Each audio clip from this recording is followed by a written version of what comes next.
Hello મિત્રો, હું છું વિજય ભાલિયા. આપ સૌનું સ્વાગત કરું છું આપણી યુટ્યુબ ચેનલ વિજય ભાલિયાસ કિચન.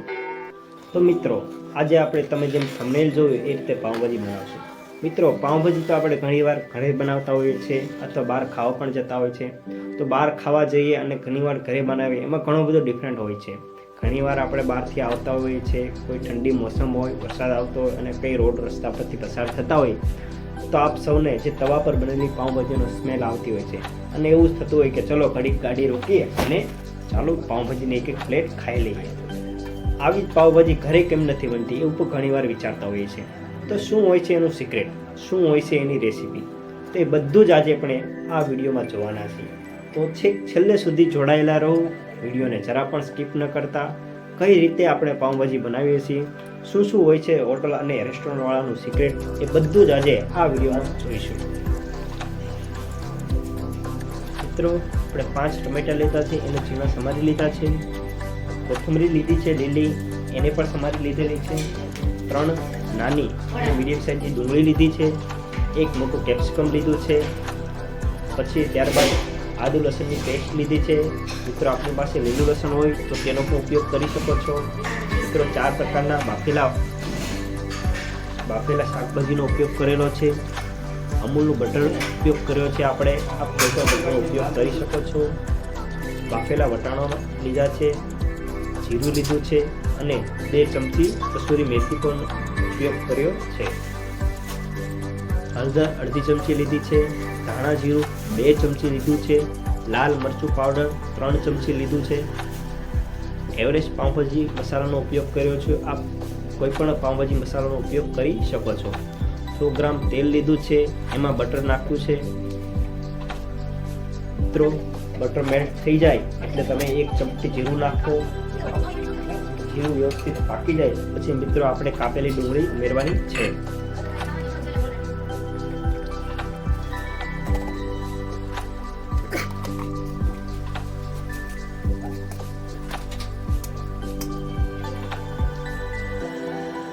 મિત્રો, ડુંગળી થોડી ઘણી થઈ જાય એટલે આપણે એમાં કેપ્સિકમ ઉમેરી દેવાનું છે.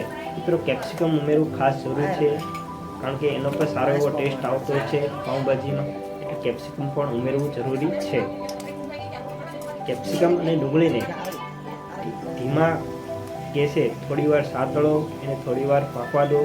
મિત્રો, બહુ પકવવાનું નથી, એકદમ પકવી નથી નાખવાનું. થોડું ઘણું કાચાપણનો ટેસ્ટ પણ આવવો જોઈએ. ગેસની ફ્લેમ મિત્રો ખાસ ધીમી રાખવાની છે કારણ કે ખૂબ જ પકવવાનું નથી.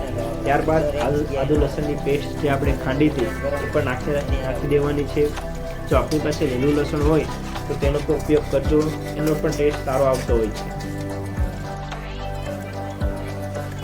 થોડી વાર થાય એટલે આપણે મીઠું નાખી દેવાનું છે કારણ કે મીઠાથી જે ડુંગળીમાં રહેલું પાણી છે એ છૂટું પડી જતું હોય છે, એટલે મતલબ પાકવાની પ્રોસેસ એ ઝડપથી થઈ જાય છે.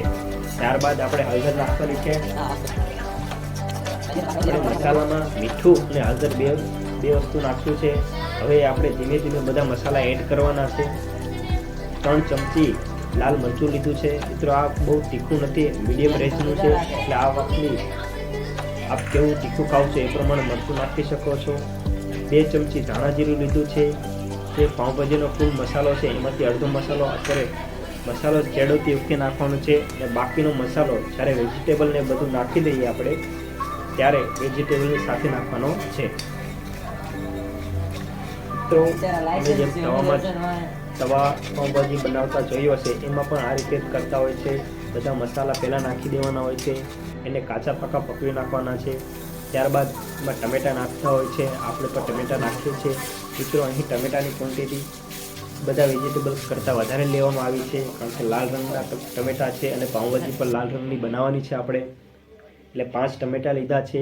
મિત્રો, કસૂરી મેથીનો ટેસ્ટ ખૂબ જ સરસ આવતો હોય છે અને હાલમાં બધી જ સબ્જીઓમાં કસૂરી મેથીનો ઉપયોગ થાય છે, એટલે આપણે પણ કસૂરી મેથીનો ઉપયોગ કરીએ છીએ.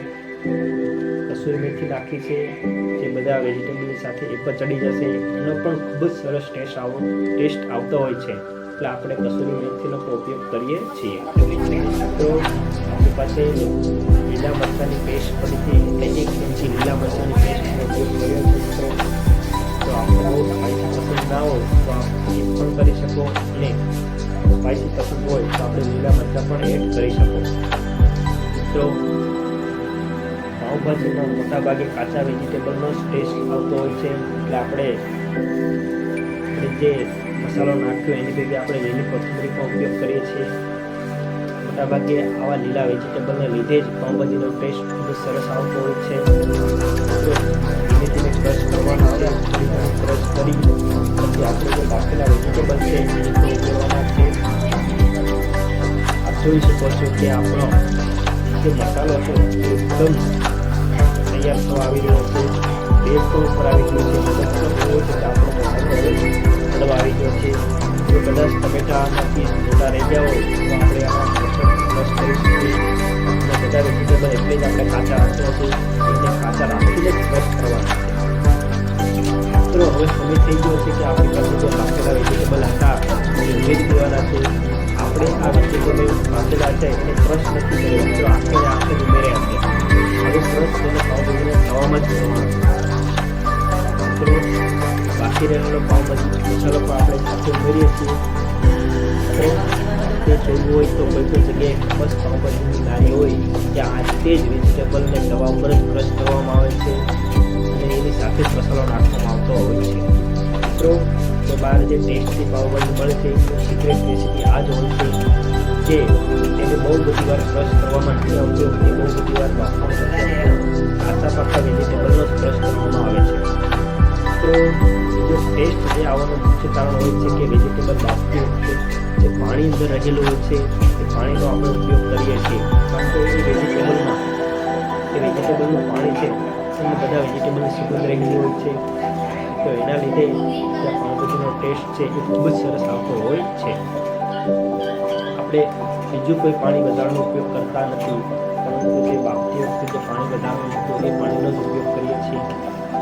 તમે જોઈ શકો છો કે મિત્રો, આપણી પાઉંભાજી કેવી ધીરે ધીરે લાલ કલર પકડી રહ્યો છે. જોઈ શકો છો મિત્રો, કોઈ પણ જાતનો હાલમાં તો કંઈ બીજી વસ્તુ ઉમેરી નથી. બસ આ વેજીટેબલ અને આપણા મસાલા જ ઉમેરેલા છે. તો આપણે જો પાઉંભાજી ઠંડી પસંદ હોય તો પાણીની માત્રા વધારે રાખી શકો છો. અને કોઈ ઠંડી પસંદ ના હોય તો કાઢી રાખી શકો છો. આ ફૂડ કલરનો ઉપયોગ કરીએ છીએ. જો આપણે ખૂબ જ લાલ કલર પસંદ હોય અને આપણી પાસે ફૂડ કલર અવેલેબલ હોય તો તમે નાખી શકો છો. જો આપણે તીખું હોય અને લાલ આપણી પાઉંભાજી ન બનતી હોય ત્યારે આ ફૂડ કલર ઉમેરી શકો છો. કારણ કે તીખું હોવાના કારણે તમે એની ક્વોન્ટિટી વધારે નાખી શકતા નથી. જો આપણું બધું મોડું હોય વધારે પાવડર યુઝ કર્યો હોય તો ઘણીવાર આપણા પાઉંભાજીનો કલર આવી જતો હોય છે. પરંતુ ફૂડ કલર ઘણીવાર બધા પાસે અવેલેબલ હોતો નથી. જો આપણી પાસે હોય તો આપ ઉમેરી શકો છો, બાકી એમ પણ કલર આવી જતો હોય છે. તો આપણી પાઉંભાજી ઓલમોસ્ટ થઈ જવા આવી છે. થોડીક વારમાં આપણે એમાં બટર ઉમેરી દઈશું. તો જો આપણને એવું લાગતું હોય કે આમાં કોઈ વધઘટ છે, એક ટકાની કે કોઈ વાસણમાં તમે લઈને ટેસ્ટ કરી શકો છો, કોઈ ઘટતું વસ્તુ નાખી શકો છો. મિત્રો, આપણી પાઉંભાજી ઓલમોસ્ટ તૈયાર થઈ ગઈ છે. એટલે આપણી પાસે વધારાનું જે બટર હતું, જે 100 ગ્રામની લાદી લીધેલી, એમાંથી જે બટર વધ્યું એ બધું આમાં ઉમેરી દેવાનું છે. બટરની ક્વોન્ટિટી આપને ગમે એટલી પણ રાખી શકો છો. આપને જો બટર વધારે પસંદ હોય તો વધારે પણ નાખી શકો, અને બટર ઓછું પસંદ હોય તો ઓછું નાખી શકો. પરંતુ ઘણીવાર બટર નાખતા જે સ્પાઇસીનેસ હોય છે એ ઓછી થતી હોય છે. એટલે બટર એ પ્રમાણે નાખવું. કારણ કે તમે જેમ બટર નાખશો એટલે પાઉંભાજી થોડી સોલ્ટી અને સ્પાઇસી ઓછી થતી હોય છે. એટલે જો તમે ટેસ્ટ કરીને પણ બટર નાખી શકો છો. તો ફાઇનલી આપણી પાઉંભાજી બની ગઈ છે. આપણે કોથમરી અને થોડું ઘણું બટરના પીસ નાખીએ છીએ. તો હવે બાકી રહી છે આપણે પાઉંભાજી માટે પાઉં. તો પાઉં કઈ રીતે બનતા હોય છે બહાર લારી પર, અને કઈ રીતે આપણને એ પાઉં વધારે ગમતા હોય છે, તો એનો પણ એક સિક્રેટ રસ્તો છે.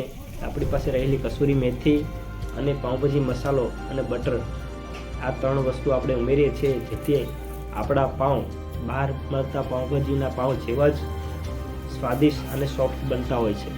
મિત્રો, આ જ સિક્રેટ રેસીપી હોય છે અને આ જ રેસીપી તમે બહાર ખાતા હોય છે અને એટલે જ તમને સરસ લાગતી હોય છે. આપ જોઈ શકીએ ચેનલ. તો ફાઇનલી મિત્રો, આપણા પાઉં અને ભાજી બંને તૈયાર થઈ ગયા છે. મિત્રો, આ રીતે જો એકવાર પાઉંભાજી બનાવશો તો ચોક્કસ તમને ગમશે અને તમને એવું લાગશે કે ના, બહાર પાઉંભાજી બનાવે છે એ રીતે આપણી પાઉંભાજી બની છે અને એવો જ ટેસ્ટ આપણે આવે છે. તો મિત્રો, આપને અમારી રેસીપી ગમી હોય તો અમારા વિડીયોને લાઈક કરો, આપના મિત્રો સાથે શેર કરો અને અમારી ચેનલને સબસ્ક્રાઈબ કરો.